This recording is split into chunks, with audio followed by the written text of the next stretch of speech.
Hey, welcome back to the channel. This is Common Denominator. I want to give a big shout out to all the fans of the channel. Thank you guys for visiting, and thanks for the comments on the page in the comment section. Very important topic. Very important topic. You know, there's a debate going on in the black community, basically between let's just boil it down to call it what it is. It's between people who are in the know, people who are what I would view as being intelligent, people who are I would say, I don't want to say unintelligent, but I want to say people who don't believe the facts, don't understand the information, they don't believe the facts, they don't accept this information as being factual. And between people who don't know any better because they are undereducated. They just don't. They view this industry as a ticket out, a meal ticket. It's a way out, and frankly, it's all they feel. If they feel like this is all we have, so they oppose any sort of change which could risk them losing money. So we'll call these people the capitalists. We'll call them I'm trying to be nice, guys. In the past, I haven't really been nice on this channel. I've been calling people hood rats, hood roaches. Okay. But I've had an epiphany. I've had some friends talk to me, and they've told me that, you know, what I say is true. A lot of the things I say is true, and they agree, but we're not going to produce change in the community by insulting these people. And it's true. You know, a lot of these people, they I don't want to insult them. I disagree with them, but calling them names, it may be funny, but it's not nice. And it's not a way to necessarily fix the problem. Ultimately, my goal is for black people of all walks of life, no matter which community you come from, no matter which community you live in currently, no matter what your educational level may be. I'd like for all of us to be on the same page when it comes to the things that are harming our image. Now, I'm going to read this meme that's on the screen. And this is Dr. Frances Welsing, Welsing. I don't know what she has her doctorate in. I guess I could look it up really quickly. Let me do that. I'll just do it live while I have this recording going. Let's see, Dr. Frances Welsing.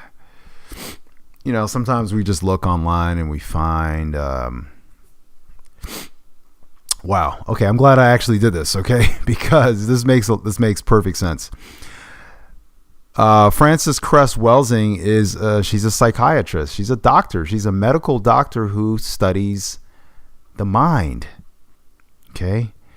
Frances Luella Welsing was an American Afrocentrist psychiatrist. This is right off of Wikipedia. Oh, she died from a stroke. Unfortunately, we lost a great. Her 1970 essay, The Crust Theory of Color Confrontation and Racism, offered her interpretation on the origins of what she described as white supremacy culture. All right, I'm gonna be listening to some of her lectures. Look, I'm going to read this quote from her. It says, "We're the only people on this entire planet And I'm trusting, excuse me, I have allergies. I'm trusting that as a physician, as a psychiatrist, I'm just giving her the benefit of the doubt that she's done her due diligence and she's done her research into this. So I'm just going to read this quote. And if you take issue with it, I apologize in advance, but she's a physician. I am not. We're the only people on this entire planet who have been taught to sing and praise our demeanment. I'm going to stop there for a second. What is she talking about? In my last video, I mentioned that I intend to do a study. This study would be purely rhetorical. I mean, think about it. It's a statement. It's a clear and obvious statement of the obvious, of the completely obvious. Was there more or less? Here's a recap of the study that I plan to do. And I state this in a rhetorical way, just so that you can see how ridiculous it even is to study this. But for those who don't know, I guess for those people who aren't familiar with African-American culture, African-American music, what I plan to do is look at music, African-American music that originated in the 60s during a time of socioeconomic inequities, we'll put it at that, legalized discrimination against African-American people. Okay. The Jim Crow era, a time in which I can't even imagine what people went through at that time to be legally discriminated against. I mean, here we are in a period in this post-Obama era. Here we are, and we still have newspaper headlines, headlines in the media where people are still uncovering systemic racism. Okay, this is post-Obama, post-black president or biracial president. Let's just imagine the time in which there was legalized discrimination. So if it's legal to discriminate against an African-American person during the 60s, okay, can you just imagine what people were saying to black people in their face in public? Can you imagine the racial insults, the taunts? Just imagine. So during the 60s, we look at just a kind of a cursory view of what I'm looking at. We look at the music at that time, and I can tell you just from listening to the oldies station, you just listen to some of the stuff from the 60s. Were our people who would have been mentally a little bit in a state of a more traumatic state of subjection.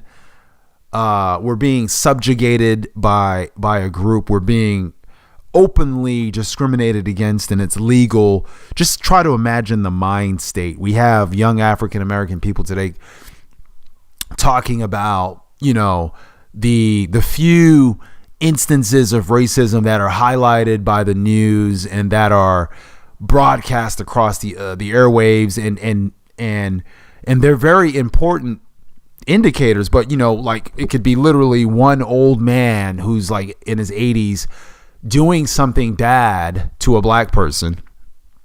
It gets put in the media, and then it has the effect of creating this story. Oh, it's 2019. We're still dealing with this. Calm down. It's one person in Milwaukee or Alabama, or one person somewhere in the country. You'll never get all white people to stop being racist. If you think that's going to happen, just you're dreaming. So we have to get this out of our minds, where because it's 2019, somehow all white people are now, we're in some sort of post-racial era. That's unrealistic. because I could argue that it's 2019 and black people are still rapping about shooting other black people. Black people are still calling each other the N-word.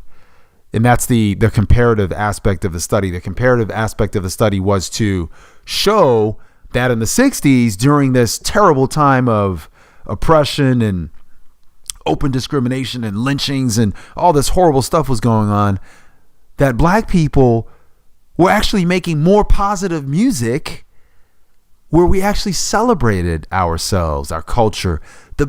When you listen to black music from the 60s, from that era, the jazz, when you listen to that music, it is extremely beautiful. It's extremely beautiful, positive, uplifting. It paints a picture of African America that I would like to go back to, that I would like to imagine. That's what it is now. That's the space, the environment in which we live now, today. And then we fast track to the 90s and the gangster music culture. And then we fast track to now, where I typed in, I didn't know who Nipsey Hussle was. He's, until a couple of weeks ago when he was shot and killed. And my heart goes out to his family. I typed in one of his songs. I just typed in Nipsey Hussle song lyrics. The first song that popped up on Google, I started reading it. It had the N-word. It had to have been at least 15 times, 10 to 15 times. And on top of that, it had lyrics about shooting people, killing people. And like I said, Nipsey Hussle, I'm not taking away from anything that he's done in his community in Los Angeles. Not taking away from anything he's done. He's obviously very intelligent. I saw a list of books he had read in terms of business and economics. He's very intelligent. He understands a need for black economic empowerment. That's great. But at the same time, he wasn't smart enough to be able to bridge this knowledge divide and get to the other side, where here Dr. Frances Welsing is actually speaking on this issue here. And I'll quote again. I'll finish reading the quote this time. We're the only people on this entire planet who have been taught to sing and praise our demeanment. Okay, Nipsey Hussle songs, several songs, okay, where people were calling each other the N-word. We are calling each other an insult, and we're thinking it's not an insult, it's a term of endearment. But then when someone else uses that exact same term, N-I-G-G-A, when a white person or someone uses that exact same term of endearment, which the A at the end is supposed to make it different from the ER, but when a white person uses the N-I-G-G-A, as evidenced in the concert where the rapper from Los Angeles, Kendrick Lamar, he has a white girl come up on stage and she reads his lyrics, she sings his lyrics in the song that he chose for her to sing. He called her up on stage. She reads his lyrics with the N-I-G-G-A, the harmless version of the N-I-G-G-E-R, the version that is supposed to be our appropriation of the term. He has her read it, yet as she reads it, he stops her and says, whoa, whoa, whoa, whoa. You're supposed to edit. You're supposed to self-censor that part. Wait a minute. I thought it was a different term. I thought, so if it's not different, then why the necessity of a different spelling? And then if the spelling difference doesn't matter, then essentially it's the same word. And how do we know this? White people don't even allow the so-called different word on air. The FCC blocks it. So what does this tell us? This tells us that we are too dumb. There's a portion of our community that's too dumb, too uneducated to recognize that this is not only is it the same word, but yes, it's still harmful. But we lie to ourselves thinking that we can take this word and turn it into something beneficial and loving. There's over 1 million words in the English dictionary, in the English language, okay, in our lexicon. You're going to tell me you've got to take the ER off of a insult and put an A, and then all of a sudden it becomes a term of endearment? Okay. If that doesn't lend itself to the argument that black people, as in some black people, the ones who espouse this belief system, this ideology, in terms who believe this, if the argument that these people are stupid and intellectually inferior, if that doesn't prove to you that argument has some validity, nothing will. Nothing will. These people are foolish, and we cannot allow these people to make decisions for the Black American community. We have to, the people with sense have to be making the decisions, and these people should be following. But because these people will never follow sound advice, I have recommendations, and that recommendation is having a separate black community, as in 2 black cards. When they threaten to take your black card because you're speaking English properly, you're reading books, going to school, you're not holding up the symbol of ghetto black pride, black male toxicity, pants around your ankles, jewelry that costs more than a house, the big rims, the thug speech, the ebonics 24/7, the ignorance, the etc. Because the ghetto tries to take your black card for doing these things, which most people deem to be normal, we, in a sense, need to have our own card, our own definition. We can't allow people who are uneducated to dictate to those who have education. We can't allow people, because in no society does it work that way. In white society, that does not work that way. In Asian society, that does not work that way. It's the opposite. In fact, there's 2 groups. There's 2 types of white people, and white people will quickly tell you that they are not a part of this other group who dwells in the trailer parks, okay? Having sex with their cousins, etc. I'll finish the quote. I'm a bitch. I'm a hoe. I'm a gangster. I'm a thug. I'm a dog. That's the end of the quote. And Dr. Frances Welsing continues to say, if you can train people to demean and degrade themselves, you can oppress them forever. You can even program them to kill themselves, and they won't even understand what happened. She's a psychiatrist. She is intelligent. She is from the same stock, the same gene pool that we all come from. We all came out of slavery, but some of us, due to ideological differences, due to different work ethics, some of us decided, hey, you know what? I am going to support education in this family. I'm going to, and as a result, we have some of us who become doctors. We have some of us who become professionals, and then some of us who decide that acting like a thug, okay, is technically how black people are supposed to act.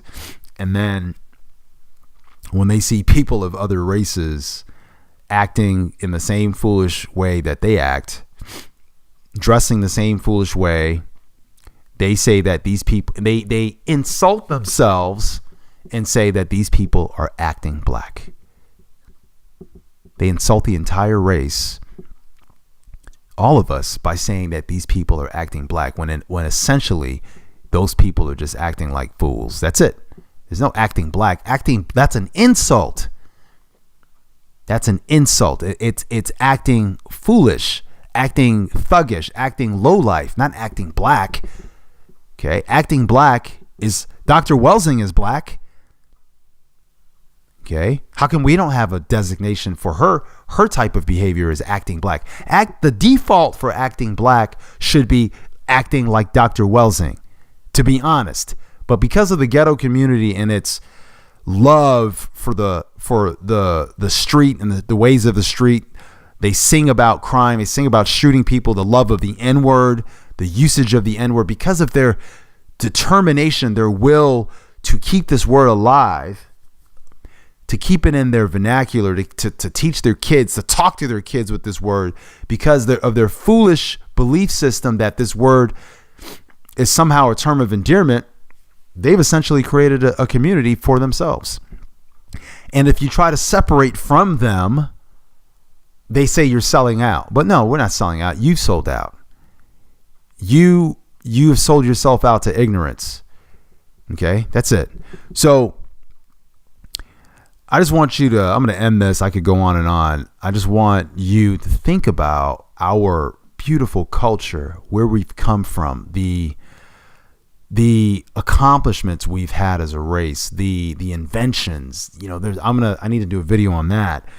I learned a lot this year and last year in terms of black history and the inventions. We as a group of people, I'm an inventor.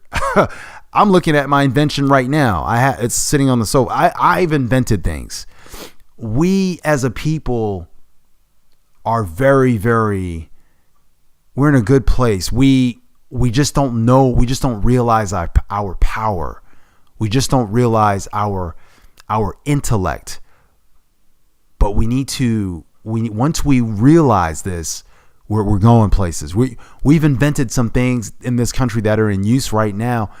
And if we were to take our patents collectively, it's worth billions. A black woman, fiber optics.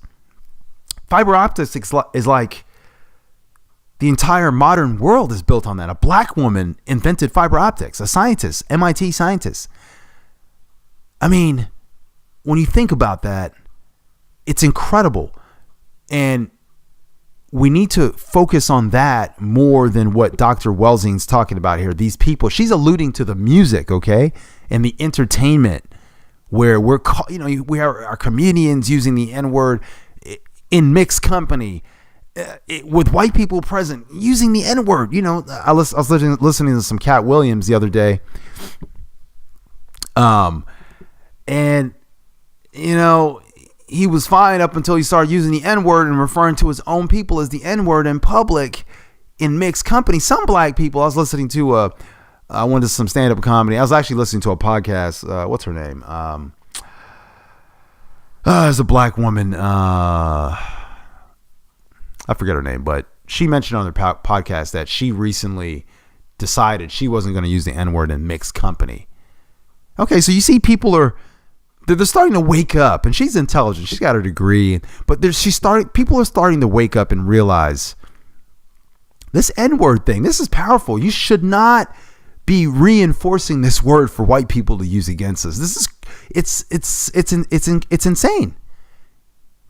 Anyway, guys, I'm going to wrap this up. Let me know your comments below. Common denominator. Love you guys, and wishing you guys all the best in 2019. Peace.